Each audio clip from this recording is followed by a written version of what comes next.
இசை. என்னோட சித்தப்பா எனக்கு குழந்தை பருவத்திலிருந்தே மிகவும் பிடிச்ச ஒரு நபர். என்னோட அம்மா அப்பாவை விட அவர்கிட்ட மிகவுமே நெருக்கமாயிருந்தேன். நானும் வளர்ந்துகிட்டே வந்தேன். என்னோட சித்தப்பா கூட எனக்கு இருக்கக்கூடிய நட்பு இன்னமுமே ஆழமாச்சு. ஆண் பெண் உறவுகளைப் பத்தி என்னோட தோழிகள் கிட்ட புதிய விஷயங்களை நான் கேட்டு தெரிஞ்சுக்கிட்டேன். சித்தப்பா கூட என்னோட நட்பும் ரொம்பவே ஆழமா இருந்துச்சு. நான் என்னோட சித்தப்பா கிட்ட எல்லா விஷயத்தையுமே ஷேர் பண்ணிக்குவேன். சித்தப்பா கூட விஷயங்களை பகிர்ந்துக்கிறது எனக்கு ரொம்பவே ஆறுதலா இருந்துச்சு. ஒரு நாள் நைட்டு அம்மாவும் அப்பாவும் வீட்ல இல்லாதப்போ சித்தப்பாவுக்கு தலைவலி அதிகமா இருந்துச்சு. சித்தப்பா என்கிட்ட சொன்னாரு, ராஜி, கொஞ்சம் டீ போட்டு என்னோட ரூமுக்கு கொண்டு வா. நானும் கிச்சனுக்கு போயிட்டு சீக்கிரமா டீ போட்டுட்டு சித்தப்பாவோட ரூமுக்கு போனேன். சித்தப்பா டீயை பக்கத்துல இருக்கக்கூடிய டேபிள்ல வைக்கச் சொன்னாரு. நானும் டீயை வச்சிட்டு என்னோட ரூமுக்கு போறதுக்காக வெளிய வந்தேன். அப்போ சித்தப்பா என்னை பிடிச்சுக்கிட்டு, இன்னைக்கு வீட்ல யாரும் இல்லை. உன்னோட ரூம்ல உனக்கு பயமா இருக்கும். அதனால இன்னைக்கு என் கூடவே நீ படுத்துக்கோ. உனக்கு ஒரு வீடியோ காட்டுறேன்னு சொன்னாரு. சித்தப்பா என்ன அவரோட ரூம்ல படுக்கச் சொன்னாரு.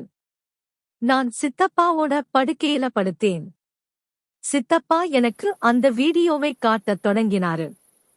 வீடியோவை பார்த்ததும் திடீர்னு எனக்குள்ள அப்படி ஒரு மாற்றம் ஏற்பட்டுச்சு. என்னோட பேரு ராஜி. நான் இப்போ 12ஆம் வகுப்பு முடிச்சிருக்கேன். எனக்கு படிக்கிறதுல ரொம்பவே ஆர்வம் அதிகமா இருந்துச்சு.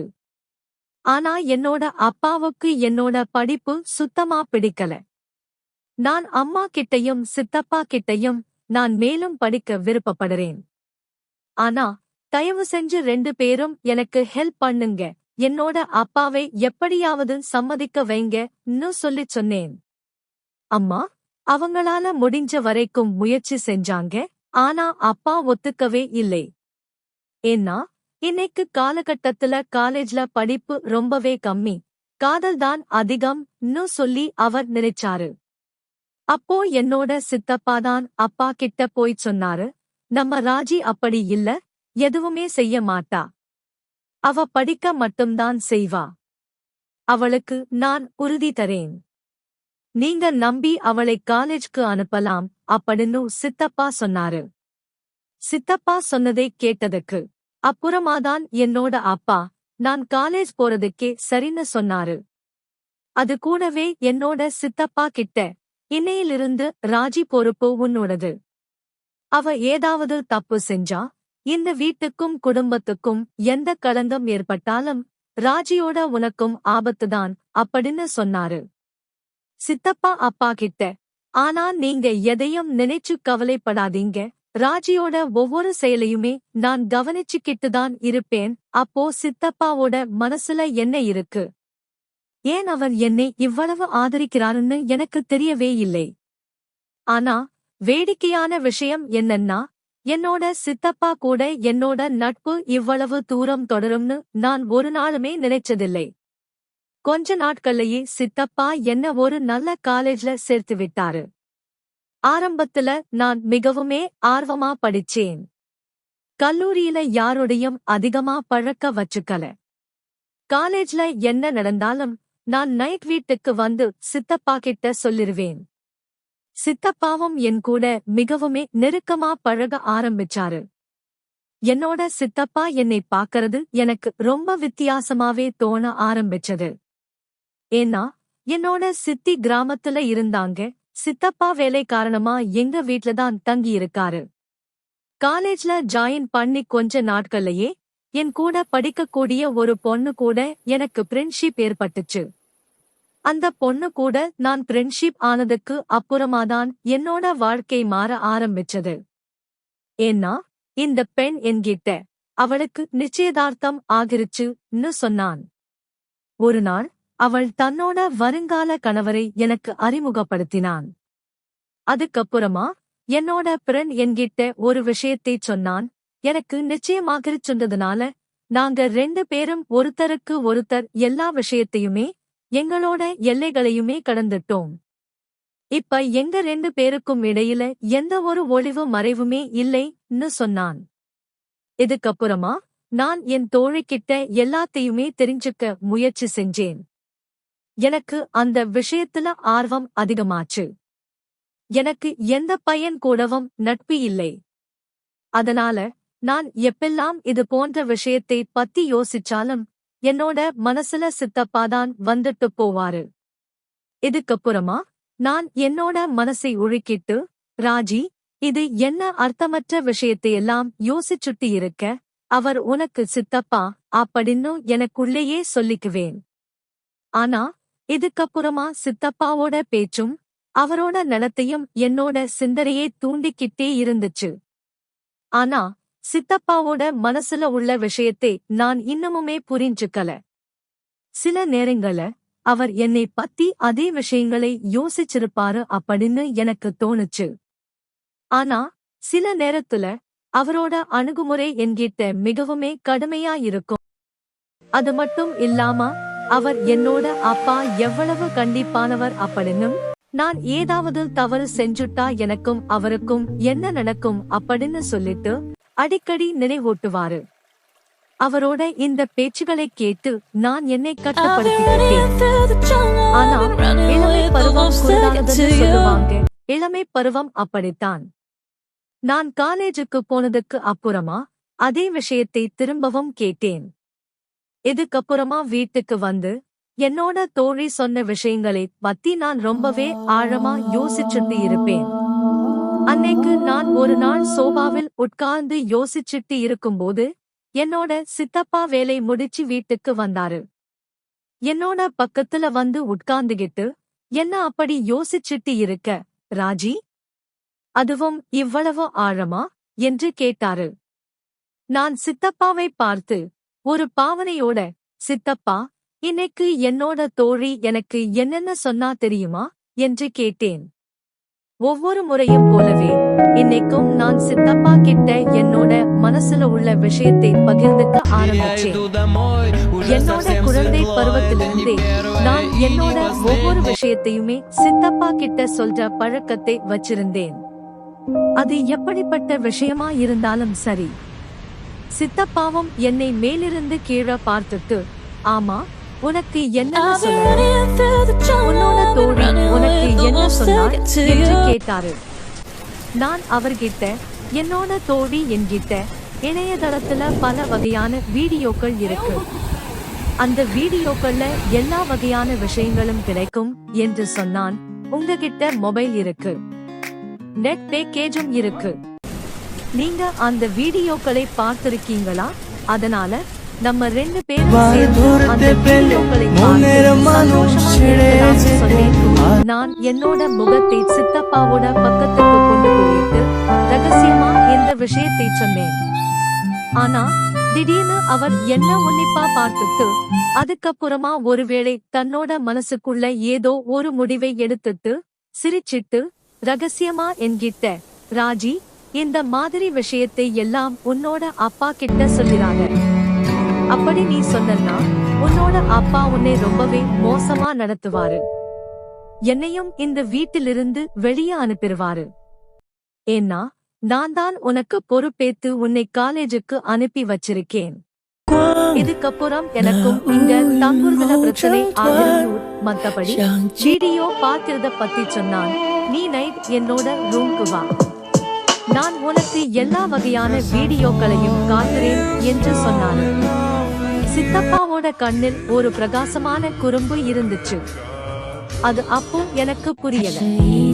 இதுக்கப்புறமா சித்தப்பா தன்னோட ரூமுக்கு போயிட்டாரு. நானும் படிக்கத் தொடங்கிட்டேன். இதுக்கப்புறமா எதிர்காலத்தை பத்தி யோசிச்சேன். இப்போ என்னோட மனசுல புத்தகங்கள் வரவே இல்லை. நைட் என்ன நடக்கும் அப்படிங்கிறத பத்தி மட்டுமே யோசிச்சுட்டே இருந்தேன். ஆனா படிப்பு முக்கியம். ஏன்னா படிப்பு விஷயத்துல சித்தப்பா ரொம்பவே கண்டிப்பா இருப்பாரு. அடிக்கடி என்னோட சித்தப்பா ஒரு விஷயத்தை மட்டும் எனக்கு திரும்ப திரும்ப சொல்லுவாரு. நீ படிப்புல நல்லா சாதிச்சு வாழ்க்கையில ஒரு உயர்ந்த இடத்துக்கு போயிட்டீன்னா உன்னோட அப்பா உன்னை நல்லபடியா புரிஞ்சுக்குவாரு. உன்னோட சுதந்திரத்துக்கான கதவுகள் உனக்காக திறக்கப்படும் என்று சொல்லுவாரு. அவர் இந்த வார்த்தை எனக்கு மிகவும் சரியா தோணுச்சு.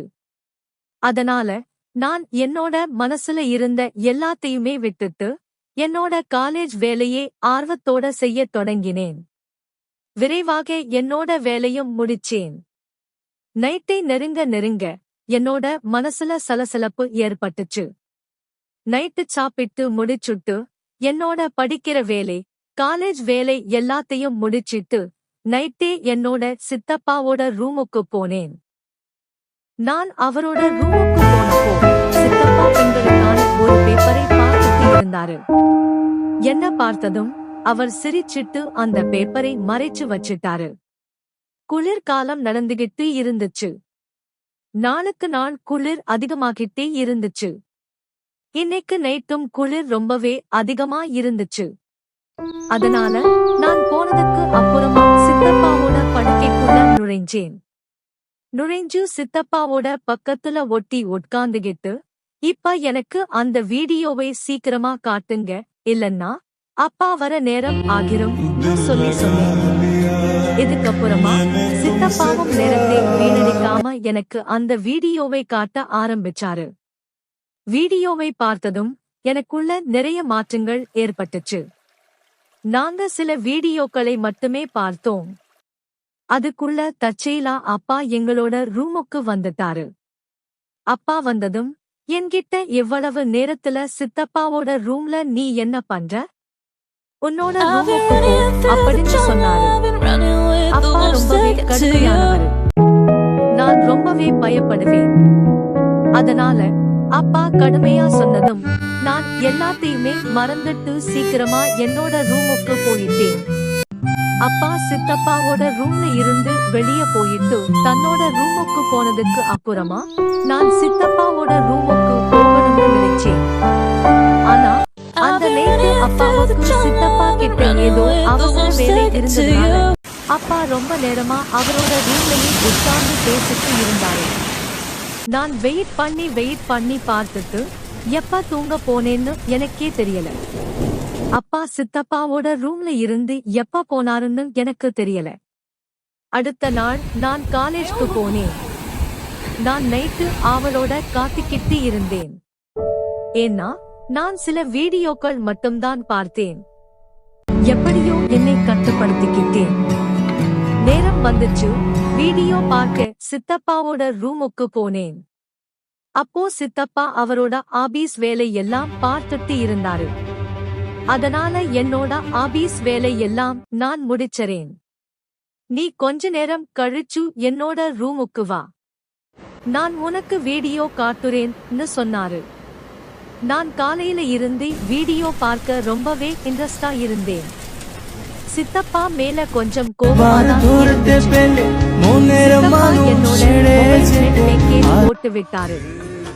அப்போ என்னோட போனுக்கு ஒரு புதிய எண்ணில இருந்து செய்தி வந்துச்சு. அவர் அனுப்பின அந்த பணத்தை பார்த்ததும் என்னோட கண்கள் அதலமா விரிய ஆரம்பிச்சது. நான் இன்னும் அந்த படத்தை பார்த்துக்கிட்டே இருந்தேன். அப்போ அந்த நபர்கிட்ட இருந்து செய்திகள் வர தொடங்கிச்சு.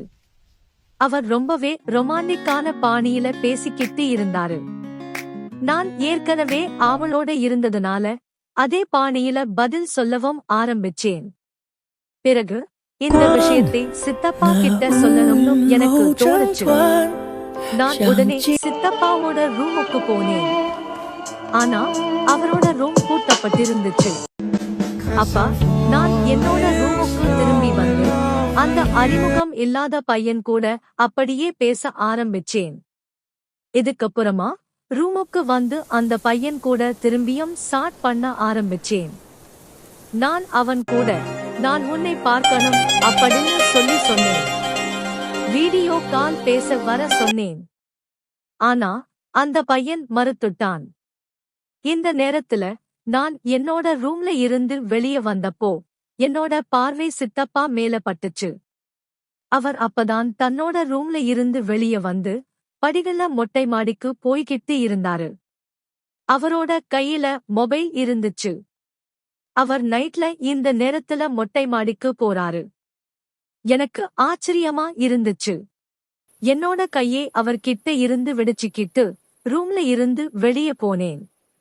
ஆனா சித்தப்பா என்னை போக விடாமல் தடுத்து, நான் சொன்னத மட்டும் செய்ன்னு கடுமையா சொன்னாரு. இதுக்கப்புறமா தன்னோட படுக்கையில படுக்க வச்சாரு. நான் பயத்துல படுத்துக்கிட்டேன்.